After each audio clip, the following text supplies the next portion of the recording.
Voilà, bonjour, merci d'être avec nous. Vous êtes là jusqu'à 14 heures aujourd'hui. Et on aura le plaisir de revoir Madame Régine Saint-Maximin. Bonjour, Madame Saint-Maximin. Bonjour. Aujourd'hui, elle va parler tout à l'heure du télé. De la téléassistance. La téléassistance, c'est important. Dans un instant, on va entrer en contact avec Benzo. Benzo, pourquoi? Parce que, bien sûr, c'est le décès de Madame Sylviane Telchid. Et Benzo l'a bien connu, c'est mon capacité connu. Moi-même, je l'ai connu. Et c'est une grande personne des défenseuses, on va dire, de la langue créole. On va en discuter tout à l'heure. Arnel Cancel, Eliane, c'est la metteuse en scène de la pièce Gertie Archimède, pièce revue et corrigée, m'a-t-on dit. Ça va passer mercredi au Lamentin, on en parlera puisqu'elle sera notre invitée. Edith Willy sera aussi avec nous et puis on va terminer avec Nadine Rabin. Sur l'actualité, au rassemblement pour Jean-Claude Clodo, c'était ce week-end, vendredi parti exactement sur la place de la Victoire, il y avait du monde. Lutte contre l'habitat indigne, Maxime Morel s'est rendu sur place, on va en parler aussi. La réunion de quartier de Petit-Bourg aussi, c'est une manifestation importante. Et puis des stands de sensibilisation à l'obésité, ça aussi c'est un gros problème chez les Guadeloupéens et les Guadeloupéennes aussi. Il y a beaucoup de femmes obèses, elles mangent trop ou trop mal. On va en parler. Et il y avait un stand de sensibilisation ce week-end, une journée, une inauguration, c'était vendredi, de l'usine de bio.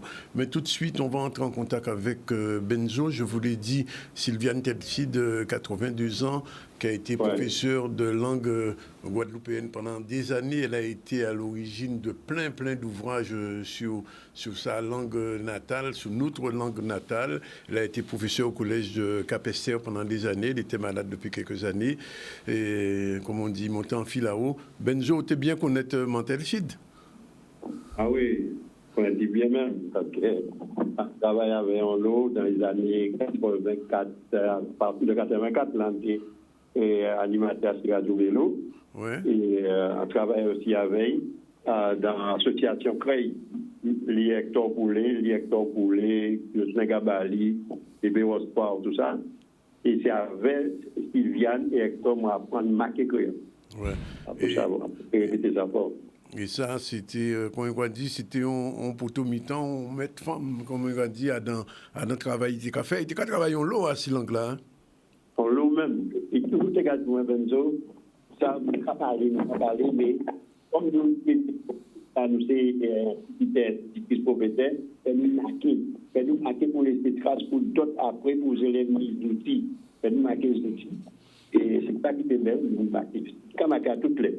Et parce qu'il y a là, les cas criés, moi, je suis capable de voter au moins 10-3 fois par mois à passer côté. Et quand vous vite, et bien sûr, ils vont dire ça, vous prenez, il pas de faire bon canté, il pas de faire produire son monde, il pas de dire à quoi il vous c'est il faut pas ça, c'est bon canté, ça chaque monde a avec ton vin, il dit dans ça, il connaît pour sembler, pour voir la glamour. Et puis aussi, faut dire ça aussi, à Silarel, Lianage, même Evemoun, c'est un monde qui était très gentil aussi. Ah oui, très gentil. À part tout le monde de une belle femme. Et en pareil, vous voyez, toujours sourire, bel sourire, toujours accueillant. Ah ouais, c'est un plaisir de travailler avec.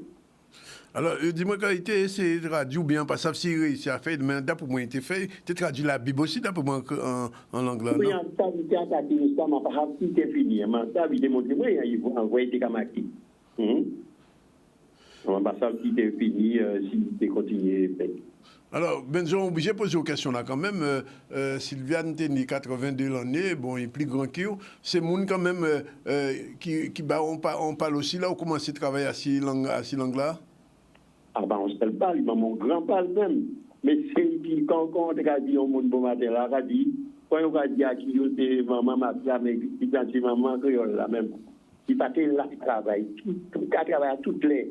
Et c'est qui apprend, moi, tout les gens, moi, parce que en l'air, on a fait poser toutes les questions, à moins de comprendre, on a la langue là, on a posé ici, là, ici, vous, là, pour répondre. Bien.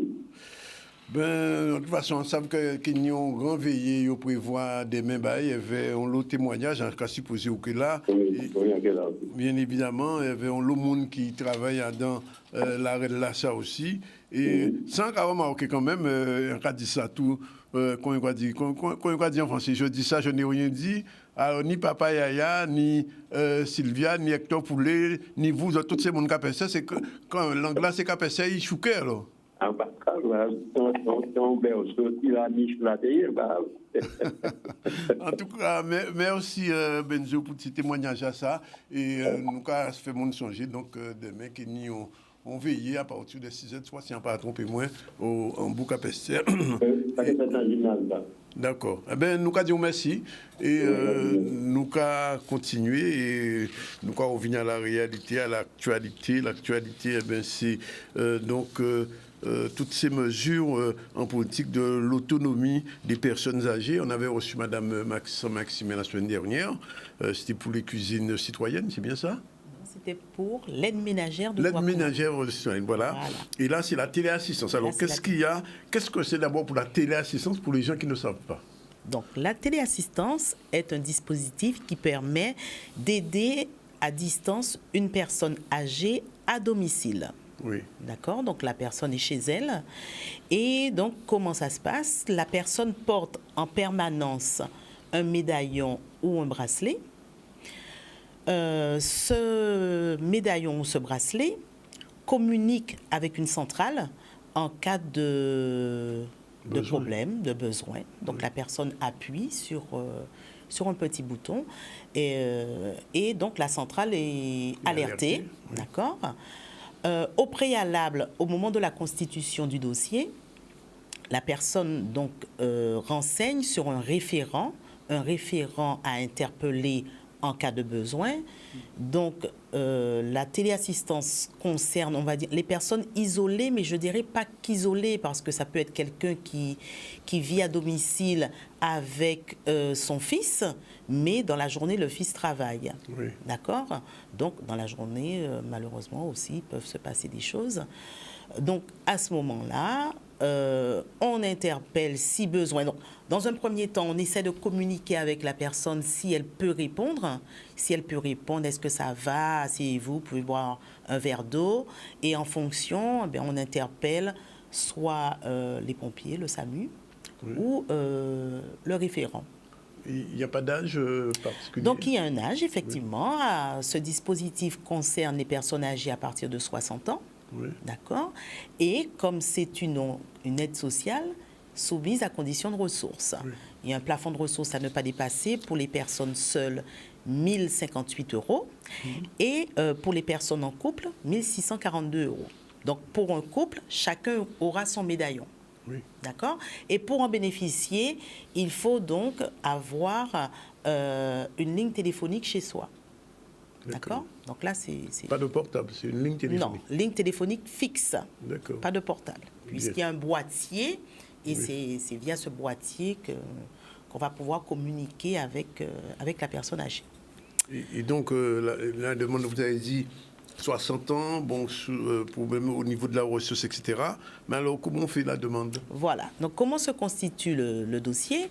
Le dossier peut se constituer au centre communal d'action sociale de la commune de résidence du bénéficiaire ou directement auprès du service de Mme Maximin, au conseil départemental. Ah, d'accord. Voilà. Et c'est ce conseil qui s'occupe de la mise en place?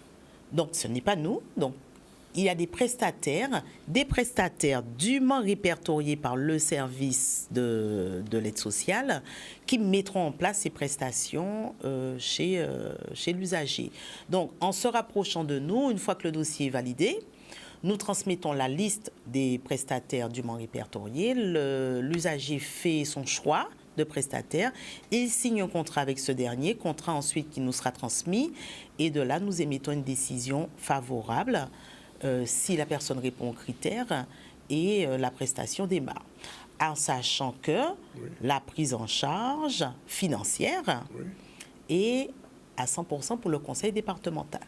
Mais alors, une personne qui a 60 ans, qui nous regarde, qui fait cette demande, et qui obtient satisfaction, elle a droit à cette aide de téléassistance pendant combien d'années? Pendant 5 ans. Ah, Renouvelable tous les 5 ans. D'accord? Donc une 5 ans. décision a été mise pour 5 ans, renouvelable tous les 5 ans. D'accord. Je pose quand même la question, est-ce que cette aide-là est cumulable avec l'autre dont on avait parlé? Alors, la téléassistance, c'est l'aide qui est cumulable avec toutes les autres aides. Avec l'aide ménagère, la garde itinérante de nuit qu'on verra une autre fois, mais elle est cumulable avec toutes les aides. Avec la part qui est connue, avec toutes les aides. Ah bon, et donc voilà, ouais. donc celle-là est cumulable. Pas d'incompatibilité. Voilà. Bon. Téléphone comme toujours, le même, 99 99 60 0590 99 77 92. Et on tombe sur votre service directement. Et on tombe sur mon service directement et donc nous sommes on ne parle pas encore de la garde de nuit on ne parle pas encore de la garde de nuit. Ça viendra. Ça viendra. Bien. Madame Saint-Maximin, on vous remercie d'être venue. Merci. On rappelle donc que la téléassistance est pour les personnes âgées à partir de l'âge de 60 ans sous couvert de ressources et qui vous fait une demande donc au téléphone 99 78 72, c'est noté. Non, 99 77 92. Ah, parce que là, on me donne 99, 78, 72. Non, 77, 92. C'est ma ligne directe. D'accord, c'est la ligne directe. Bien, ben, je vous remercie. Et voilà, il est déjà 12h44. On passe tout de suite à l'actualité. C'était vendredi dernier, vendredi soir, rassemblement pour Clodo sur la place de la Victoire. Vianney Valdir était sur place. Là, nous décidons de faire ensemble pour demander justice, pour demander que le peuple Guadeloupe douboute et surtout pour revendiquer droit en nous. Parce que je dis là, nous nions dignité et des fois on procurait qu'à demander un non-lieu à faire là ça, nous avons dit non. Donc je dis là, la Guadeloupe là, la population là qui soutient nous pour dire non au non-lieu. Aujourd'hui, nous étions dans un devoir de mémoire pour que la justice puisse être rétablie. Malheureusement, nous faisons partie d'un peuple colonisé par un État qui est l'État français. Et nous avons conscience que notre situation de colonisé ne nous permet pas d'avoir une justice équitable. Et c'est ainsi que depuis des années, nous voyons tuer nos pères, nos frères, notre jeunesse, nos grands-parents. Il n'y a pas de critère d'âge, il y a juste, on va dire, l'image de l'homme noir. Critères de peau, critères d'identité afrodescendante. Nous ne pouvons pas accepter non-lieu là ça. Aujourd'hui, l'avocat nous parle, l'avocat nous met en avant en lot incohérence dans le dossier là ça. Nous avons dit que ces gens d'Abla ont menti. Nous avons dit que aujourd'hui là c'est des gens d'Abla charlier et boyer. Ils vont continuer à vivre vie tranquillement. Pendant que nous allons mettre vie en nous entre parenthèses. Nous avons qu'aujourd'hui nous obligés de faire manifestation pour demander justice. Alors que tout le monde voit quand il fait une vidéo là. Alors nous trouvons ça pas normal. À un pays de droit, à une démocratie, c'est pas normal qu'il y ait une vidéo que tout le monde voit là, qu'il n'y ait pas à minima un procès pour nous demander explication. Aujourd'hui, c'est Claude Jean-Pierre. Demain, ça peut être mon père, mon frère et pourquoi pas ma mère. Donc, le devoir de mémoire que nous avons fait aujourd'hui, nous avons rendu hommage à Claude Jean-Pierre dans l'espoir de rétablir une justice dans ce pays de Guadeloupe. À cirer pas peut-être. Il serait juste que le peuple de Guadeloupe se lève enfin pour dire stop au massacre, à l'assassinat. Nous remercions de force à eux, de courage à eux, parce que c'est ça qui a fait nous tienne depuis 2 ans et demi. Si pas tout ça, moun alentour nous, Fatien, moi nous pas pour moun. Nous c'est des moun qui ont mené un combat, mais tout seul nous pouvons changer les choses. Et donc c'est ensemble, là nous avons fait masse. Là nous ensemble, que nous avons pesé et que nous pouvons faire nous respecter nous. Donc nous voulons faire nous respecter nous, nous dit honneur en nous, dignité en nous. Trop longtemps, nous avons fait nous subir tribulation, nous ponter au nos lieux et à dans faire à Clodo, péquer nos lieux. Nous avons mobilisé nous avons fait appel à Peuple Guadeloupe, nous avons fait appel à tout le monde qui peut bailler en force en Jean Ayo pour nous dire non non lieu et pour nous procès à Clodo pour ces gens-là répondre des actes à eux. Oui, nous avons l'occasion de dire ça en l'autre fois. Est-ce que la Guadeloupe est un pays de non-lieu, non-lieu pour chlordécone, non-lieu pour tout mettre que le système colonial a déjà fait un pays en nous depuis non. Il a fait au Clodo, bien sûr, occasion encore une fois pour montrer que ça n'a pas qu'à fonctionner dans un pays colonisé et qu'il faut Guadeloupe continuer à mobiliser. Parce que ça qui arrive là, qui arrive vers ces gendarmes-là, ça peut arriver n'importe quel moment encore en Guadeloupe. Et il faut Guadeloupe monter au véatif et là où vont les gendarmes savent exactement qui ont encore fonctionné par rapport à parce que ces messieurs, ils ont dégagé dans l'air et là regardez on va être là et après ils ont laissé de traverser. Voilà, nous continuons notre tour de l'actualité. La lutte contre l'habitat indigne, c'est une vraie préoccupation parce que dans certains quartiers de la Guadeloupe, encore de Pointe-à-Pitre même, et pas seulement, il y a des habitats, des maisons qui sont vraiment pas dignes d'y habiter, malheureusement, pour des raisons que vous connaissez, la misère, la précarité. Il y a des Guadeloupéens qui vivent dans des véritables taudis, et pas seulement des Guadeloupéens, aussi des peuples haïtiens et dominicains qui partagent ce genre de domicile. Donc il y a eu un combat depuis plusieurs années, un peu partout dans cette région, Pointe-à-Pitre, Abim, Gouzier, pour tirer Tibouin-Sikal, Rivière, Kazassa. Est-ce qu'elle nous réussit? Question qu'a posée mon reportage Maxime Morel. Le but de la séquence d'aujourd'hui, c'est de relancer ce comité de pilotage du pôle avec les partenaires de la justice, de l'ARS et de la préfecture, les services de l'État, avec l'ADAL, l'ARS, et voilà, donc, et avec les élus surtout du territoire, qui sont les premiers acteurs en matière de repérage des situations d'habitat indigne. En Guadeloupe, le taux d'habitat indigne est quand même assez important, puisque je pense qu'on est au-dessus de 10% des résidences principales qui sont affectées par cet habitat indigne. Voilà, et donc à ce titre-là, il y a beaucoup de travail. Il y a 10 000 logements potentiellement indignes sur le territoire et donc il convient d'y apporter une solution et donc de proposer des solutions de relogement à ces ménages via des opérations de résorption de l'habitat insalubre. Pour mettre en œuvre ces actions, il y a des moyens financiers au titre de la ligne budgétaire unique au niveau des crédits de l'État et on conventionne avec les collectivités qui s'appuient sur des SEM d'aménagement, donc un concessionnaire pour porter l'opération, accompagner les ménages dans les opérations de relogement et de reconstruction de leur logement. On peut mettre en œuvre le pouvoir d'action des maires ou des présidents de PCI et du préfet, voilà, sur différentes procédures pour prendre des arrêtés, prescrire des travaux et obliger les propriétaires à réaliser les travaux tout en protégeant le droit des occupants. Voilà, c'est ça qui est important. Donc ces procédures permettent effectivement aux ménages de réintégrer ensuite leur logement en étant dans un logement digne et décent. Voilà, une lutte normale contre ce type d'habitat qu'on souhaite voir disparaître dans notre pays. Une réunion de quartier, c'était aussi ce week-end à Petit Bout. Et là, dans cette commune, on essaie d'informer les citoyens de ce qui se passe, la façon dont la municipalité entretient ses rapports avec ses concitoyens. Reportage Olivier Morandel. On a recommencé un cycle de rencontres avec notre population. On l'a fait dans le quartier d'Armouville, on l'a fait dans le quartier de Poirier, puisque nous avions des projets à présenter, des projets pour rénover certains quartiers, rénover certains équipements, faire de sorte qu'ils soient plus adaptés aux besoins actuels de notre population. Et sur les secteurs d'Armouville et du Bourg, nous voulons notamment présenter le dispositif pour la gestion des sargasses que nous présentons, mais c'est aussi l'occasion d'évoquer d'autres sujets qui sont importants pour notre population. En l'occurrence, ce soir, nous discutons particulièrement des questions relatives à la gestion, au matériel nécessaire, aux accords que nous trouvons aussi avec des partenaires tels que l'État, la région, le département, pour pouvoir réussir une gestion des sargasses, parce qu'on nous prévoit déjà de gros arrivages et donc nous ne pouvons rester impuissants face à cela. Nous savons que nous ne pouvons pas agir tout seuls, nous ne pouvons pas financer tout seuls. Il était important pour nous de dire à notre population à quel point nous en sommes et que nos travaux se poursuivent avec l'État, avec le département, avec la région Guadeloupe. Je pense que c'est important de pouvoir dire ce que l'on vit au quotidien et puis de voir avec les élus ce qu'on peut faire.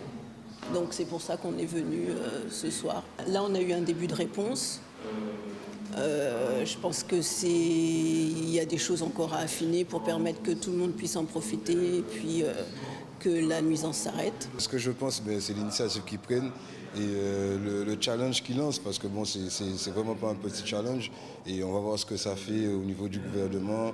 Est-ce qu'ils vont suivre vraiment, parce que ce qu'ils veulent faire, c'est vraiment faire des sacrifices pour atteindre les objectifs au niveau de la Sargasses et pour les habitants, pour avoir un peu de paix à ce niveau-là.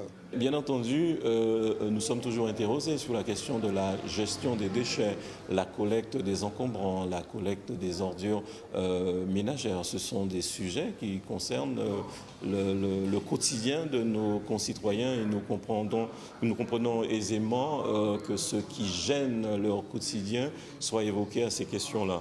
Bien entendu, nous ferons le point aussi avec le partenaire qui est la communauté d'Aglo pour que les services soient améliorés et que nos populations ne soient pas autant impactées à la fois d'une part par les sargasses, mais aussi des questions de déchets. La prochaine réunion, elle aura lieu à Grande-Saval. Effectivement, et un certain nombre de problèmes qui se posent, surtout dans la région de Petit-Bourg, au regard on peut dire, ce qui fait face à la mer. Et certaines maisons méritent d'être déplacées, sinon abandonnées, parce qu'en cas de séisme ou même en cas de retour violent, comme on dit, de la mer, je crois que c'est cyclone, tempête, etc., ces maisons-là sont souvent discutées. Voilà, on prend la première pause, on se retrouve tout à l'heure pour la suite. Bonjour, on va recevoir des autres femmes, l'une qui va nous parler de théâtre. Bonjour Madame Cancel. Bonjour Monsieur Antonis, bonjour aux téléspectateurs. Oui, et on va recevoir Maïté. Bonjour, Danique Sandronis, bonjour à tout le monde. Elle va nous parler, c'est du carreau, c'est ça? Du centre carreau. Du centre carreau, puis il y a une réunion importante ce soir. Exactement. Je sais, j'ai eu l'occasion de recevoir 2 personnes du carreau ici, et je sais l'importance. Alors 2 petits mots rapidement avant de parler de théâtre, quand même du carreau. Oui, alors tout à fait, le centre carreau, c'est le centre de l'OADAC. L'OADAC, oui. C'est l'organisme pour l'harmonisation du droit des affaires dans la Caraïbe. Donc ce centre d'arbitrage régional OADAC s'inscrit vraiment dans la phase opérationnelle en fait du projet OADAC, qui est un projet global d'organisation pour l'harmonisation du droit des affaires dans la Caraïbe. Et il est porté donc par un projet Interreg, dont le chef de file est la CCI des îles de Guadeloupe. Et son objectif, c'est de pouvoir accompagner les porteurs de projets, mais aussi que ce soit des chefs d'entreprise ou des associations, sur des projets de coopération dans la région, puisqu'on sait que notre région Caraïbe est constituée par différentes îles qui ont toutes des fonctionnements. Des juridictions différentes. Tout à fait, des juridictions différentes. Donc l'objectif, c'est d'harmoniser tout ça pour permettre de créer des liens fructueux, mais surtout apaisés. Voilà, pour ne pas arriver à un moment donné à des conflits, parce qu'ils font de l'arbitrage, mais préparer en amont justement des documents qui permettent à un chef d'entreprise qui souhaite collaborer, s'exporter dans la Caraïbe, de pouvoir développer son entreprise, on va dire, sur des bases solides d'un point de vue juridique. Et c'est vrai qu'en tant que chef d'entreprise, on pense ça après. En général, on est plutôt dans des missions de prospection, on fait des relations, on est OK. Qui peuvent se poser quand on est mal payé ou qu'on n'a pas les moyens de faire une convention avec un organisme de la Caraïbe. Tout à fait. Oui. Et ce centre d'arbitrage régional OADAC, donc le centre CARO, est là pour ça, et on a le privilège qu'il soit situé en Guadeloupe. Donc ça, c'est vraiment... Donc c'est à la Tour Cécile, si je me trompe. À la Tour Cécile, en plein Pointe-à-Pitre. Oui. Donc c'est vraiment une organisation, une association qui est disponible pour toutes les personnes donc, qui ont des questions à se poser, puisqu'effectivement, les axes de développement sont la facilitation, la médiation, l'expertise, l'arbitrage, on l'a dit tout à l'heure, mais ça vient vraiment à la fin. Et puis, il y a des services combinés de formation, d'accompagnement, etc. Donc, c'est vraiment un projet qui devrait être aujourd'hui, que tous les chefs d'entreprise devraient connaître, en tout cas quand on a un projet et qui pourrait s'ouvrir sur notre région caribéenne. Et donc ce soir à 18h à Wawa, qu'est-ce qui va se passer exactement ? Alors ce soir, donc c'est un grand rendez-vous parce que le Centre Caro fait son bilan et ses perspectives pour les années à venir. Donc en plus, donc c'est à partir de 17h à l'Arawak. On a la présence exceptionnelle du docteur Dicdactus Jules, qui est donc le directeur général de l'EOCO, qui sera présent. On aura aussi, donc on a eu les confirmations de Monsieur Francis Etienne, qui est ambassadeur de France auprès des États membres de l'EOCO et de la Barbade, et également l'ambassadeur Monsieur Roland Dubertrand, qui est ambassadeur chargé de la coopération régionale dans la zone atlantique. Donc c'est une grosse soirée parce que c'est important. Aujourd'hui, le Centre Caro, donc comme je l'ai dit, donc son chef de file, c'est la CCI des îles de Guadeloupe. Donc il est soutenu par un projet Interreg et par l'Union européenne et ACP Légal. Et on a besoin de cet organisme et l'objectif, c'est de montrer tout ce qui a été fait jusqu'à maintenant et que ce besoin puisse continuer dans les années à venir auprès donc, du chef de file, auprès des financeurs, parce que c'est vraiment quelque chose qui est très important pour notre développement et notre intégration également au sein de notre grande région caribéenne. Bien. Le rendez-vous est pris ce soir, 17h30, c'est ça? Voilà, ce soir, c'est à partir de 17h jusqu'à 21h. Donc, jusqu'à 21h quand même? Oui, jusqu'à 21h, parce qu'il y a vraiment une soirée, donc il y aura des rétrospectives, il y aura aussi des grands témoins, et puis voilà, des échanges autour d'un cocktail. Donc c'est vrai que c'est un rendez-vous qui est adressé plus particulièrement donc, aux partenaires, mais s'il y a des personnes qui éventuellement sont en train de porter un projet ouvert sur la Caraïbe, qui peuvent nous contacter. Donc au 06 90 99 43 66, voilà, pour pouvoir assister donc à cette belle rencontre. Je rappelle aussi, alors c'est vrai que Marie-Camille Piton était attendue avec vous, Danick. Qu'est-ce qui s'est passé aujourd'hui? Qu'est-ce qui s'est passé? Comme dans tout événementiel, il y a toujours des imprévus, donc elle s'excuse. Donc c'est la secrétaire générale du Centre Caro, et donc elle s'excuse, elle est en pleine préparatif. Donc c'est pour ça qu'en tant que chargée des relations presse et relations publiques, voilà. Je représente le Centre Caro et vraiment l'objectif, le message qu'il y a à faire passer, puisqu'on aura l'occasion de revenir justement pour parler de tout cela. C'est un petit peu compliqué dans les termes, mais tout à l'heure vous allez recevoir Madame Cancel qui est dans la culture. On ne va pas forcément associer la culture avec le droit, on ne va pas associer l'environnement avec le droit. Or, le droit est transversal et il est nécessaire. Si Madame Cancel veut faire une tournée demain à la Barbade, eh bien elle a besoin d'un contrat et le Centre Caro sera justement peut-être l'interlocuteur qui lui permettra d'avoir une visibilité de ce qu'il faut faire pour faire un contrat en bonne et due forme. Elle a fait la transition. Voilà. Je n'ai même pas besoin de faire la transition. Tout à fait. Madame, bonjour, Madame Eliane Cancel, bonjour. Alors, c'est Gertie Archimède, l'ami du peuple, c'est une pièce que vous avez montée il y a déjà 4 ans? 2 ans. 2 ans déjà? La pandémie a stoppé. Eh bien, la pièce Gertie Archimède, l'ami du peuple, revient. Elle revient au devant de la scène, oui. C'est le cas de le dire.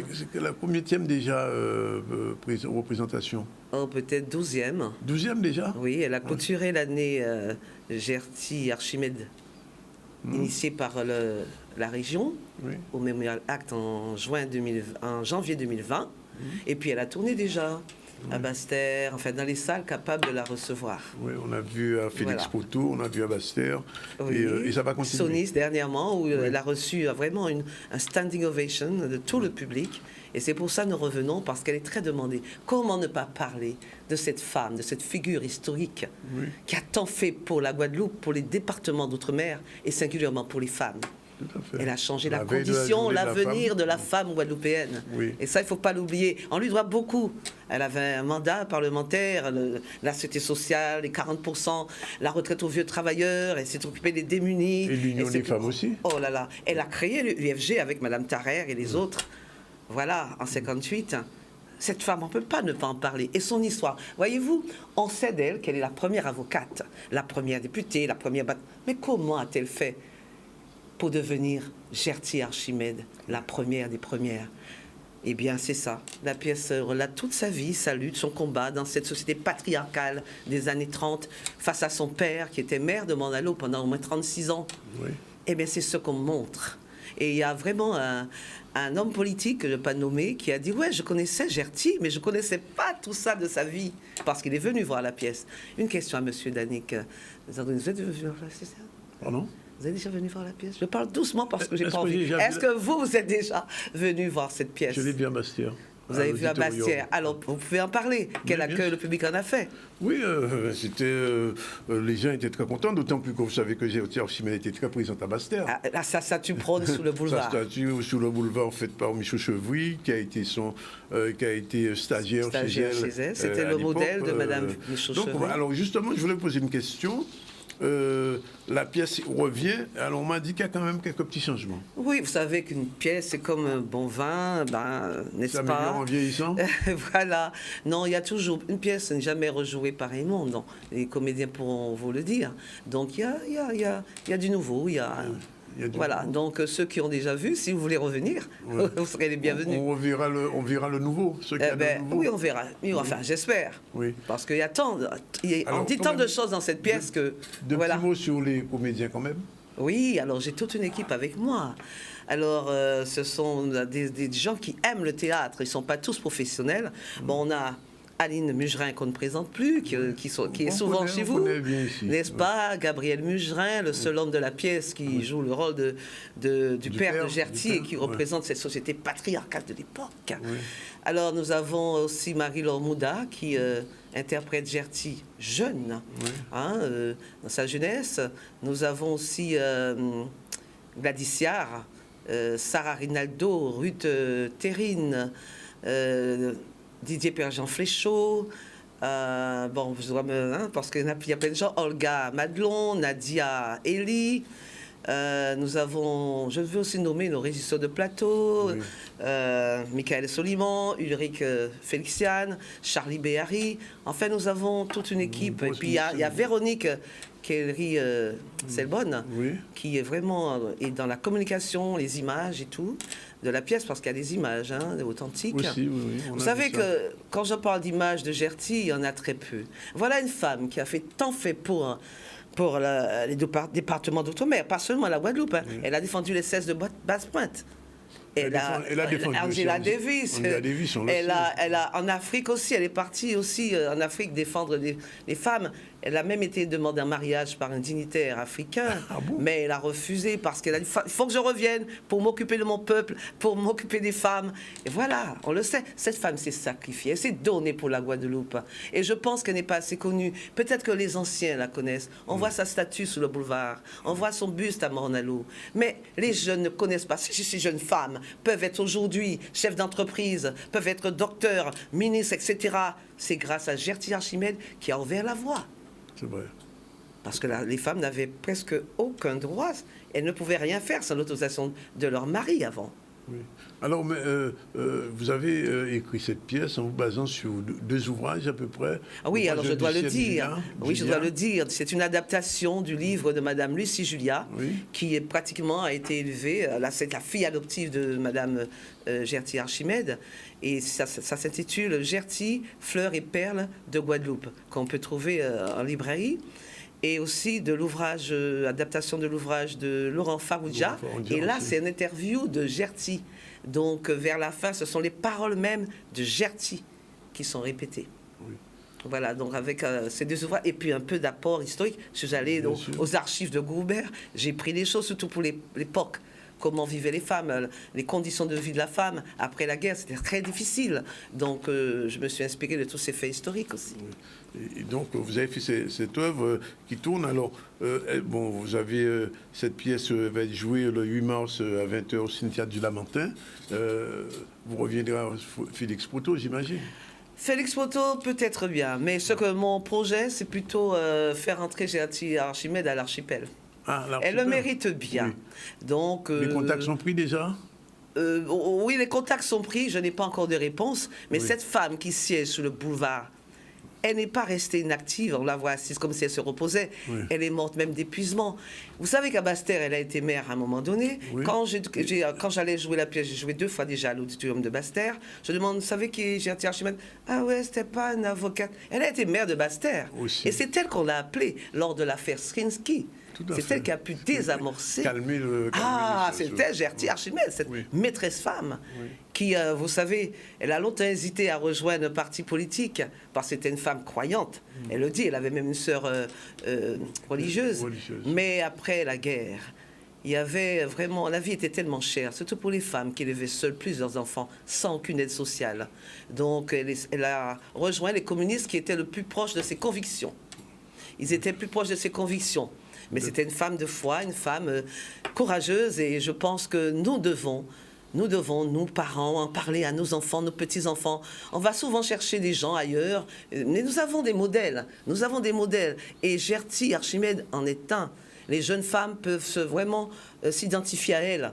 Elle a vraiment lutté pour changer la condition et l'avenir de la femme guadeloupéenne. Avant, je viens d'avoir recevoir une très mauvaise nouvelle. Amélie Lucet Hernandez est décédée. J'ai entendu tout à l'heure. J'ai entendu ça en République dominicaine. Oui. Il était à l'époque, s'occupait de l'eau en Guadeloupe. Alors, j'ai envie de vous poser une question quand même. Après Gerty Archimède, puisque vous êtes une créatrice, ce n'est pas votre première pièce, qu'est-ce qui est déjà dans les tuyaux? Ben écoutez, je pense à un autre personnage bien connu, je ne vais pas le nommer. Je ne le nommerai pas. Ah, vous ne nommerez pas. C'est un travail qui est en train de se faire et on verra bien. Sinon, incessamment, à la fin de l'année, enfin disons juin-juillet, l'année scolaire, disons, je suis sur une pièce, c'est l'œuvre de monsieur Gérard Christon. C'est une pièce qui parle de l'esclavage, de la période de l'esclavage, mais autrement. C'est-à-dire que ce n'est pas bon pour revendiquer quoi que ce soit. Au contraire, disons qu'un an avant 1848, c'est-à-dire l'abolition de l'esclavage, il y a des personnages qui se rassemblent. Alors, il y a des colons, des personnages, je dirais réduits en esclavage, je ne dirais pas esclaves, mais réduits en esclavage, métis et tout, pour un essai de vivre ensemble, même avant l'abolition. Hein. Alors, c'est une question qui est posée. Et cette pièce sera prête quand? Eh bien, en juin. En juin? En juin. Et nous avons donc... avec votre même équipe ou bien ce... Non, avec une autre équipe, parce que la pièce Gerty Archimède demande beaucoup. Et nous avons ce projet de jouer cette pièce en métropole. Pourquoi? Oui, je sais, vous m'aviez dit ça. Il y a une rue qui porte le nom de Gerty Archimède dans le 12e arrondissement. Et on ne connaît pas sa vie. Alors les gens qui disent j'habite rue Gerty Archimède, mais ah oui, première avocate, c'est écrit première députée. Et son combat, sa lutte pour devenir... Et je parlerai du livre de Madame Michelle Obama, Devenir Michelle Obama. Oui. C'est bien, mais je crois que devenir Gerty Archimède dans cette période... compliquée. Waouh, ça c'est quelque chose. Oui. Donc la pièce parle de la vie de Gerty Archimède, son enfance, sa famille et tout. Bon, alors rendez-vous donc mercredi 8 mars. Qui est la journée internationale des droits de la femme. Ça ne tombe pas par hasard. Pas par hasard. Oui. La date a été choisie. Je vous connais, je sais que ce n'est pas par hasard. Donc le rendez-vous est pris pour cette nouvelle première, le 8 mars. Et la suite, on attendra les dates. Ah oui, il y a d'autres dates, parce que les gens demandent. Par exemple, le 8, il y a tellement de manifestations. Elle a été jouée à Morne-à-l'eau, cette pièce. Comment? Elle a été jouée à Morne-à-l'eau. Elle n'a pas encore été jouée à Morne-à-l'eau. Elle est demandée là. Ne pourra pas être jouée à Morne-à-l'eau, puisque c'est une pièce qui demande une structure d'accueil, pour le vue logistique. Oui, les lumières et tout. Mais nous pouvons quand même présenter un extrait. Enfin, nous sommes pour parler avec la municipalité de Morne-à-l'eau. Et puis il y a une femme d'une certaine association qui m'a appelé tout à l'heure et qui aimerait aussi que nous fassions quelque chose ensemble. C'est noté. En tout cas, merci d'être venu. Et puis, bon travail. Continuez à produire. Et peut-être que je dis ça parce qu'elle est là. Peut-être que le CEDAC sera intéressé par le tournage de la pièce, on fait non? Il faudra demander à M. Claude Cavé, à toute l'association. J'ai un ami, voilà. De toute façon, je dois vous voir. Vous m'avez lancé, voilà, c'est bien ce que je pensais aussi. Une bourrée tout à l'heure. Oui. Voilà, il est déjà 13h16. On revient à l'actualité. Alors, je vous l'ai dit, le décès, on vient de l'apprendre d'Amélie Lucet Hernandez, en plein Mémé, qui a été président du SIAG pendant quelques années. Il y a eu des procès autour de sa présidence. Il vivait en République dominicaine et donc il vient de nous quitter. Alors, stand de sensibilisation à l'obésité. Je vous disais que dans notre pays, malheureusement, de plus en plus de jeunes enfants, mais aussi de jeunes femmes sont sujettes à l'obésité et c'est une pathologie aujourd'hui pratiquement qui se développe parce que la malbouffe, comme on dit, trop de sucre, trop de sel, trop de graisse aussi dans notre pays depuis quelques années. Et curieusement, quand on regarde un petit peu la physionomie de la Guadeloupe d'il y a 30 ans, 30, 40 ans, aujourd'hui, on se rend compte bien évidemment que l'obésité a gagné beaucoup. Et donc, Vernier Valverde était à cette sensibilisation en espérant que les jeunes aujourd'hui feront un petit peu plus attention à ce qu'ils consomment. On regarde. On est aujourd'hui à la manifestation qu'on a organisée pour sensibiliser le grand public sur la problématique de l'obésité. Donc on se trouve sur l'esplanade du port de Basse-Terre et sont présents les différents acteurs de la filière de soins obésité, que sont donc la clinique Centre médico-social PITA, le centre hospitalier Maurice Selbonne, l'association Agos et puis également la Caisse nationale d'assurance maladie avec le programme Pralima-Pinest. On a la chance aussi d'accueillir d'autres personnes qui sont venues en soutien, donc notamment un coach sportif qui nous fait le plaisir d'animer une séance de Socafit qui s'est passée tout à l'heure, et une influenceuse, des faramineuses, qui va proposer et organiser un défilé de mode cet après-midi. C'est une maladie qui à la fois est visible, mais en même temps mal connue, sur lesquels il y a beaucoup de préjugés, d'idées reçues encore. Et c'est une maladie qui malheureusement est de plus en plus fréquente dans le monde, mais particulièrement dans notre département. Être en surpoids et en obésité, effectivement, ça crée des complications par la suite. Mais également, on essaie là de faire prendre conscience sur tous les gens que ce n'est pas juste un problème de poids, mais qu'il y a autre chose derrière. Donc les gens, ce sont des gens à part entière, donc on essaye de travailler sur toutes les sphères, aussi bien au niveau psychologique, la pression sociale, aussi bien au niveau diététique, l'activité sportive, etc. La définition de l'obésité, celle que donne l'Organisation mondiale de la santé, c'est un excès de masse grasse entraînant des inconvénients pour la santé. Donc, ça correspond à un excès de masse grasse, en fait. Donc, c'est important de le rappeler. Ce n'est pas forcément un excès de poids, c'est un excès de gras. Donc, c'est pour ça que les indicateurs qu'on a, dans un premier temps, c'est l'indice de masse corporelle, qui est un calcul du poids rapporté à la taille au carré. Mais ça nous donne une idée. Et derrière ça, il va falloir aller plus loin pour confirmer effectivement que c'est une obésité.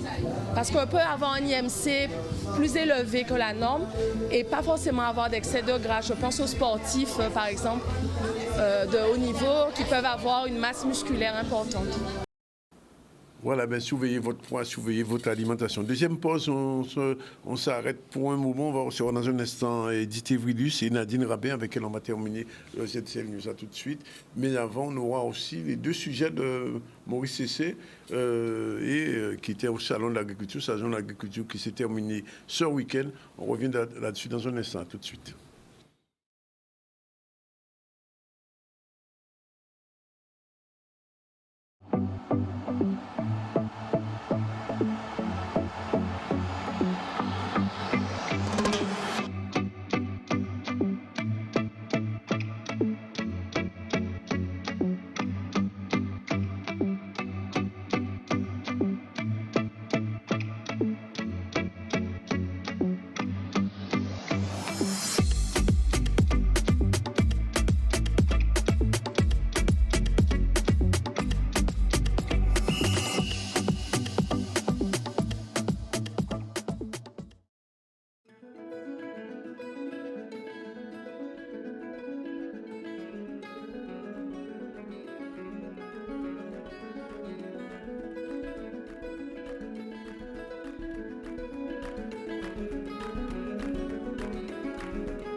On est revenu sur le plateau du ZCL News. On va recevoir deux femmes pour terminer. Madame Edith Evrilus, qu'on est content de revoir. Bonjour. Bonjour. Elle est présidente de la commission des très petites entreprises des TPE de la CCI. Il y a longtemps qu'on ne l'avait pas vue. Edith, tu n'étais pas malade, non? C'est pas ça? Non, mais tu ne m'invites plus d'Annick, donc c'est pour cette raison que tu ne me vois pas. Bon, enfin bref. Et on va recevoir Nadine Rabé, qu'on avait déjà reçue. C'est une professeure de danse. Et cette fois-ci, elle a un truc particulier, les femmes en... Femme créative. Femme créative, elle va nous expliquer tout à l'heure ce que c'est. Pour l'instant, on va retourner rapidement à Paris. C'était hier la fermeture du salon de l'agriculture. Et bien évidemment, notre correspondant là-bas à Paris, Maurice Cessé, était là. Il était au stand de la Guadeloupe, je crois. Non, de la Martinique cette fois-ci. On regarde. François Baret, le ministre, l'ancien ministre des Outre-mer qui sillonne ce rôle où se trouvent les régions d'Outre-mer. À cette balade vous rappelle plein de souvenirs, monsieur le ministre? Énormément de souvenirs, des souvenirs à la fois douloureux, puisque j'ai eu accompagné la Martinique dans l'immense douleur qui a endeuillé tant de familles martiniquaises avec l'accident de Maracaibo et en même temps énormément de partage, de relations humaines. J'ai conservé des amis, structuré dans le temps des fidélités. Et c'était pas envisageable pour moi d'être au salon de l'agriculture sans passer ici au stand de la Martinique et voir quelques amis ultramarins. J'ai beaucoup appris. J'en ai retenu énormément de leçons et j'y ai laissé une partie de mon cœur de responsable de serviteur de l'État au service des populations ultramarines que j'adore. Vous avez suivi, monsieur le ministre, en tant que conseiller des Outre-mer, ce dossier du chlordécone qui concerne particulièrement les agriculteurs de la Guadeloupe de la Martinique.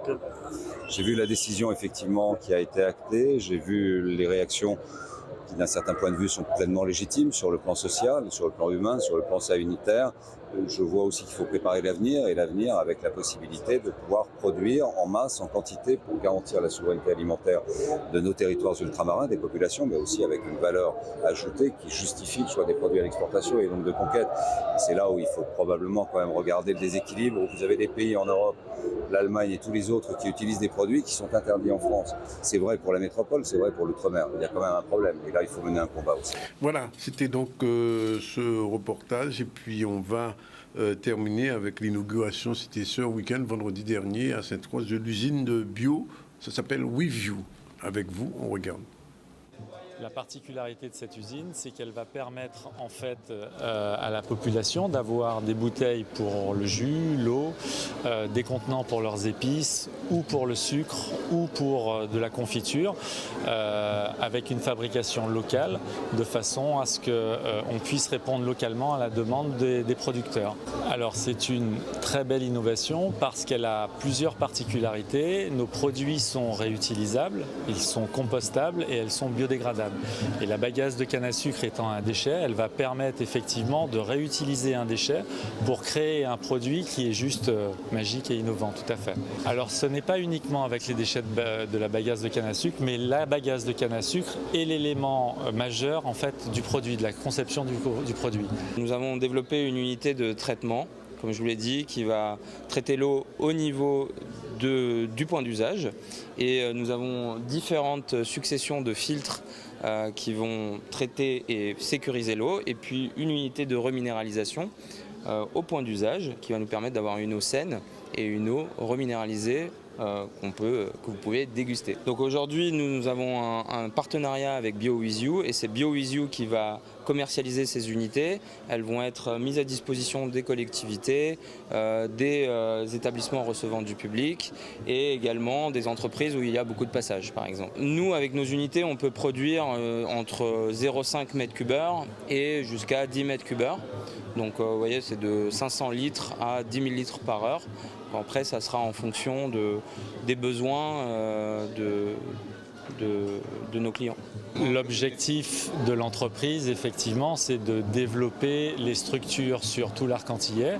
La première unité de production est en Guadeloupe. On a prévu pour 2025 la deuxième unité de production qui sera sur la Martinique. Sainte-Lucie, la Dominique sont en cours en ce moment de signature pour installer les usines de soufflerie. Voilà, le bio qui prend le dessus, c'est tant mieux. Alors, hésitez, Vilus, merci d'être avec nous, puisque demain, la journée internationale de la femme.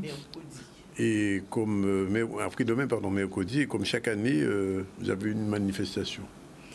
Oui, comme chaque année depuis 3 ans déjà, la Chambre de commerce fête les femmes et organise par le biais de la commission des très petites entreprises que je préside, organise la nocturne des femmes chefs d'entreprise.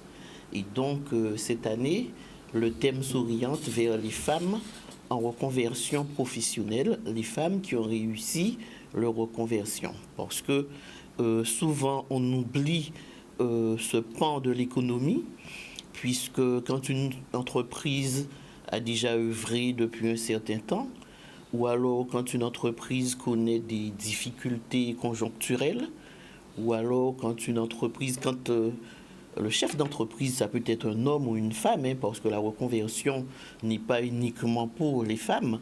Et quand quelqu'un décide de se reconvertir, c'est plusieurs choses. Soit cette personne a fait déjà le tour dans l'entreprise et elle trouve qu'elle n'utilise pas suffisamment son potentiel.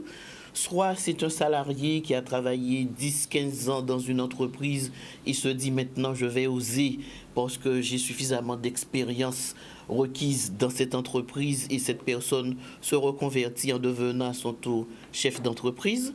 Soit c'est quelqu'un qui n'a plus envie de continuer l'activité puisque cette activité perdurait depuis peut-être une vingtaine d'années et cette personne a envie d'utiliser son potentiel pour faire autre chose parce qu'elle estime être arrivée devant un mur. Donc, et c'est à ce moment-là qu'on parle de reconversion. Et la reconversion, elle est réfléchie, il faut qu'elle soit réfléchie. Il faut aussi utiliser son potentiel pour organiser cette reconversion en fonction de ce qu'on aime, ce qu'on a aimé, comme je le dis. Il faut utiliser son potentiel. Mais aussi, ce qui, quelquefois, bloque certaines femmes, c'est qu'elles ont peur des on-dit. Par exemple, quelqu'un qui veut se reconvertir dans un autre métier, elle va peut-être s'occuper du jugement de l'autre. Elle va peut-être s'occuper de Kayokaïdi. Elle va s'occuper... Alors que la reconversion, c'est peut-être là où il y a l'épanouissement de cette femme, l'épanouissement de cette personne. Puisque moi-même, je suis en reconversion professionnelle. Et c'est pour cette raison que nous avons choisi ce thème pour mercredi soir, parce qu'il y aura pléthore de femmes dans cette manifestation. C'est aussi une manière de créer chez ces femmes l'envie d'avoir envie de se reconvertir si elles rencontrent des difficultés dans leur entreprise ou alors si elles ont envie d'utiliser leur potentiel. Mais aussi, je vais dire, quelquefois... pour une reconversion, ça peut paraître un peu compliqué et difficile parce qu'on ne sait pas si cette reconversion sera réussie. Et quelquefois, cette personne attend toujours l'impression de l'autre, l'impression du mari, l'impression de la famille. Mais je dis que cette personne ne se met pas en avant et ne se met pas en valeur pour se dire « moi, c'est ce que j'ai envie ». Puisque quand on arrive sur Terre, c'est pour se réaliser. C'est pas pour faire plaisir aux autres.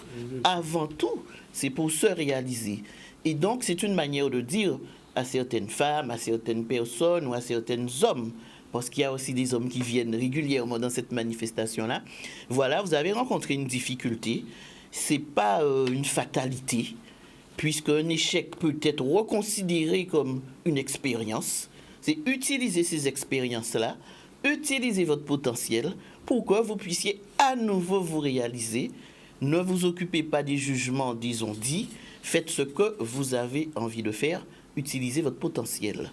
Alors, l'année dernière, je me souviens, il y avait Madame Moreno, il y avait une chanteuse aussi. Alors, qu'est-ce qui est prévu au programme cette année ? Alors, au programme cette année, c'est un programme totalement différent du premier programme et de la deuxième édition, pardon. Alors, cette année, nous aurons un monsieur qui viendra déclamer un poème pour les femmes. Ensuite, nous aurons une violoniste. Ensuite, nous aurons le professeur Pierre-Yves Chicot qui viendra mettre en lumière la reconversion féminine. Ensuite, nous aurons un jeune chef d'entreprise que nous allons présenter aux femmes qui a réussi dans ce qu'il fait. Ce sera la surprise. Et nous avons pensé à, comment il s'appelle déjà, à Moesta et Geoffroy. Donc c'est eux qui vont animer, puisque bon, nous sommes en lâcher-prise, bon, on aura travaillé pendant quelques mois, pendant quelques semaines, et là ce sera un moment de convivialité, un moment de lâcher-prise pour les chefs d'entreprise qui en ont besoin. Le rendez-vous est pris 18h mercredi au World Trade Center. Je demande aux gens de venir dès 17h30. Oui. Puisque bon, la manifestation va commencer à 18h. Il y a beaucoup d'inscriptions déjà? Oui, il y a déjà des inscriptions. D'accord. Comme l'année dernière, je me souviens, la salle était pleine. Bien, je me tourne vers une autre dame qui est souriante. Je ne sais pas si vous serez là mercredi, non? Eh bien, écoutez, j'ai entendu parler de cet événement et j'aurais souhaité être là. Je termine, moi, un atelier à 18h. Donc, on verra. Vous avez le temps de venir en tout cas, c'est un atelier qui m'intéresse beaucoup. Bien. Alors, justement, vous êtes professeur de danse. Vous étiez venu ici il y a quelque temps pour la traversée. Oui. Ça s'est bien passé? Ça s'est bien passé. Je vais prendre le temps de saluer les auditeurs et les téléspectateurs du ZCL. Et je vous remercie de m'accueillir, effectivement, cette fois pour parler des créatives et en particulier d'une date, le 8 mars, une créative spéciale femmes, dédiée aux femmes dans le cadre de la Journée internationale des femmes. Une créative pour elles à cette occasion. Voilà. Alors, découverte et les grosses expressions corporelles dans ces femmes en créative. Alors, c'est quoi une femme en créative? Alors, c'est déjà un concept, les créatives, et je ne saurais pas parler des femmes en créative ou femmes en créative avant de parler de ce concept, qui est mon nouveau concept, qui constitue un parcours qui inclut la découverte, l'écriture, l'éloquence, pour aboutir à une expression corporelle qui soit propre, qui soit personnalisée aux participants, à l'adhérent. Et donc, voilà, c'est tout un parcours pour aboutir à l'expression corporelle. Je suis professeur de danse, mais j'aime davantage parler d'expression corporelle et on comprend très bien que la danse est un langage, la danse est une discipline artistique, mais elle permet vraiment de s'exprimer et c'est tout le travail que je fais, en tout cas avec mes adhérents. Donc, femmes en créative, eh bien, c'est un rendez-vous le 8 mars dédié aux femmes, un atelier pour cela et jeudi pour retrouver le goût d'être femme, entretenir en tout cas le goût d'être femme, ce symbole de beauté, d'élégance, de générosité, de courage aussi, de fierté et surtout aussi d'amour. Quand nous savons, alors j'ai envie de dire que nous vivons un déséquilibre social de plus en plus touchant, je pense que la femme, elle doit être revêtue de toutes ces armures pour pouvoir se positionner, ne pas perdre courage et continuer à avancer avec les atouts qui lui sont donnés. Tout à l'heure, Madame parlait beaucoup de potentiel et c'est un mot qui me parle et c'est aussi l'objet des créatives et ça sera aussi l'objet de cette créative impactée d'une façon ou d'une autre. Je souhaite vraiment que toutes les femmes ressortent enrichies de mots, d'une pensée, de quelque chose, d'une image qui les impactera et leur permettra de porter de bons fruits après. Mais en tout cas, vraiment les impacter. Le potentiel, c'est important. Pourquoi? Parce que libérer son potentiel, il me semble que c'est une clé d'épanouissement véritable et durable. Et c'est ça l'objectif des créatives. Alors, pourquoi on dit que vous êtes une semeuse d'innovation? Alors, semeuse d'innovation parce que j'ai concouru l'an dernier à un concours initié par un grand groupe et j'ai présenté un projet dont l'intitulé est Gestuelle Art et Culture. Comme son nom l'indique, c'est un projet artistique et culturel, mais c'est un projet qui a pour but de porter des valeurs universelles qui garantissent un mieux vivre ensemble en tout lieu. Donc des valeurs de paix, de fraternité, de respect, d'intégrité, de justice et d'amour. Et voilà, ce projet s'est distingué et a fait de moi une semeuse d'innovation à ce concours. Et c'est le seul projet aussi qui a été retenu dans la catégorie culture. Donc j'en suis également fière. C'est un projet qui est en ingénierie culturelle en ce moment et dont on entendra parler, que j'aurai plaisir de revenir ici, en tout cas vous présenter, Monsieur Zandronis, et puis à toute notre population et au-delà. Et donc, l'atelier que vous organisez mercredi, il faut s'inscrire? Comment ça Alors oui, s'organiser? l'atelier aura lieu à la médiathèque Roger Thompson qui se trouve à la Croix, de 16h à 18h. Donc il va falloir arriver un peu plus tôt pour pouvoir se mettre en place, puisqu'il va commencer à 16h. Il y a un code couleur. Les femmes, je leur demande... Oui, un code couleur. Du noir avec une couleur éclatante. En tout cas, ça sera leur jour. Et puis, voilà, il y a un tarif aussi. Les inscriptions se font au 06 90 54 81 10 par WhatsApp. N'hésitez pas à laisser un message. Ces inscriptions peuvent se faire aussi au 06 90 26 45 57. Voilà. Mais alors, une fois qu'on a fait cet atelier, après, quelle est la suite? Alors, écoutez, je suis à la médiathèque Roger Thompson les lundis, le mercredi et le samedi. Donc, voilà, on peut toujours m'appeler à ces deux numéros. Je répète, le 06 90 54 81 10 et le 26 45 57 pour avoir des informations.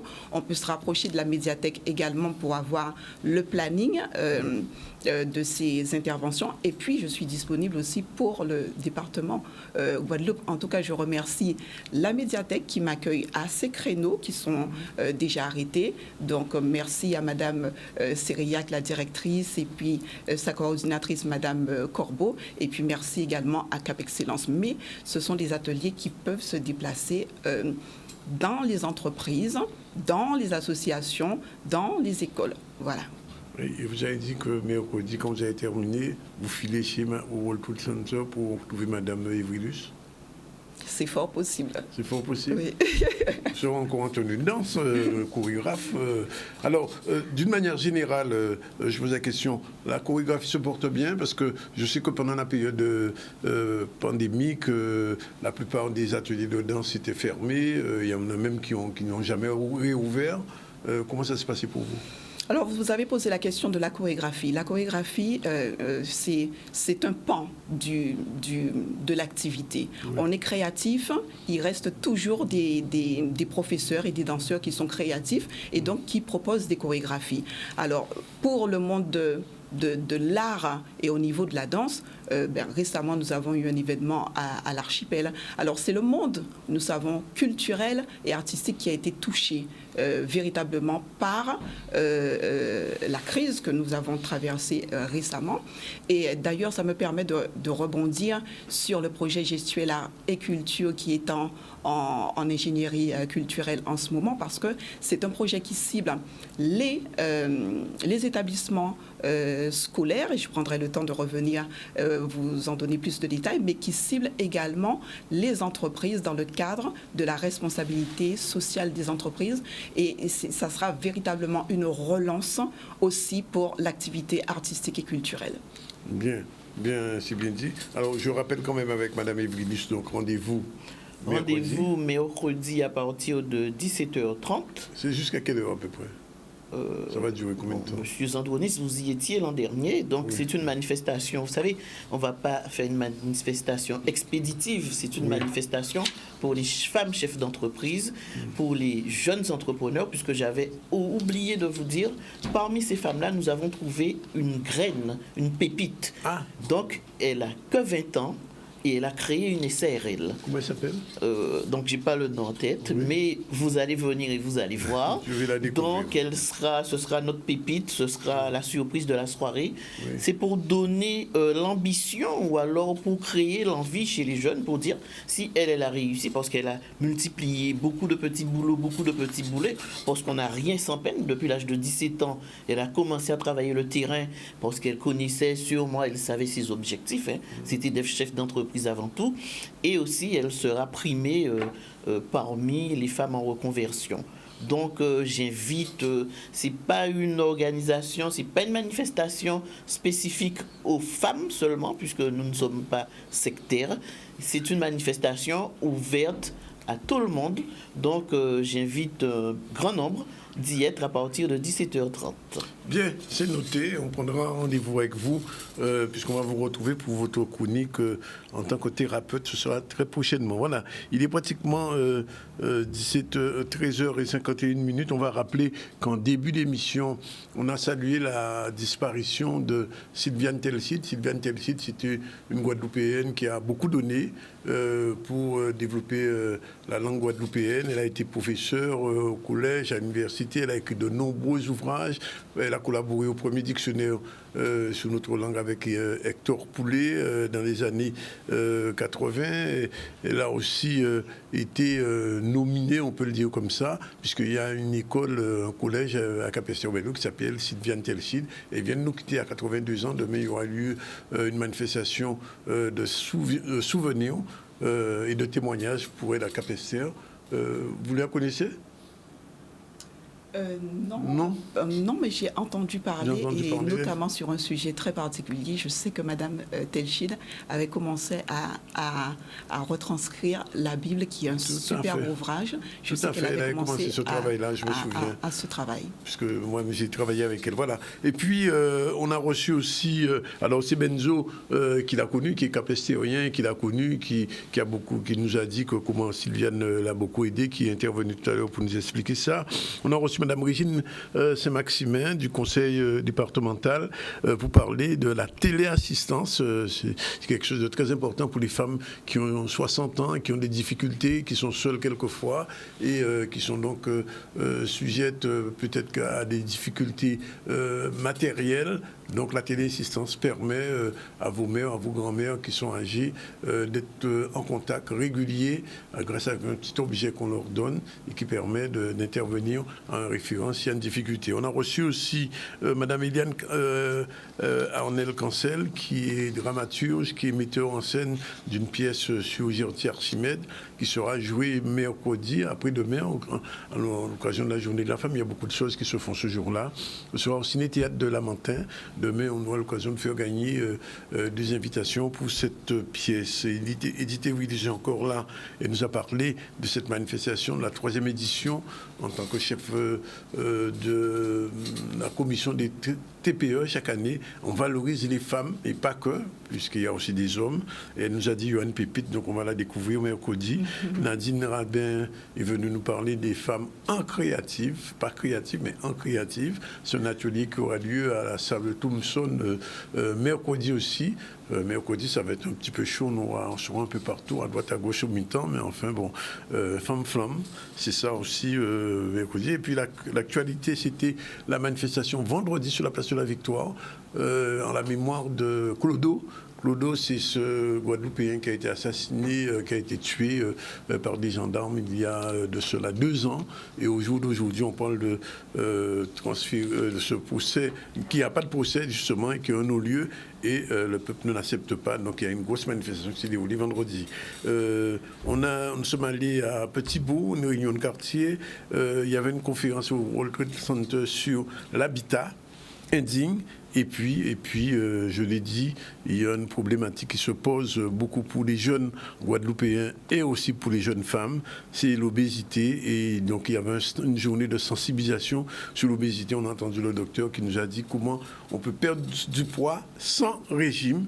Et nous avons conclu avec l'inauguration de l'usine bio qui s'est déroulée à Sainte-Rose. C'était ce week-end. Voilà, on vous a tout dit. On vous remercie, Madame Evrilus. On vous remercie, Madame Rabin. Merci de m'avoir accueilli. Et puis, je dis que... On vous reverra pour votre projet, de toute manière. Oui. Et déjà le 8, la Guadeloupe, la société a besoin de ces femmes rafraîchies et florissantes. Donc, je les attends pour pouvoir passer ce moment. Voilà, Femme-flamme. Oui, les femmes-flammes, c'est l'âme de la Guadeloupe. Voilà, c'est fini pour aujourd'hui. La réalisation était assurée par notre ami Jordan avec son assistante Talina de Marie-Galante comme Madame Ivrilus. Et donc, nous, on termine. On se retrouve demain. Demain, ce sera une journée un petit peu particulière. On en parlera.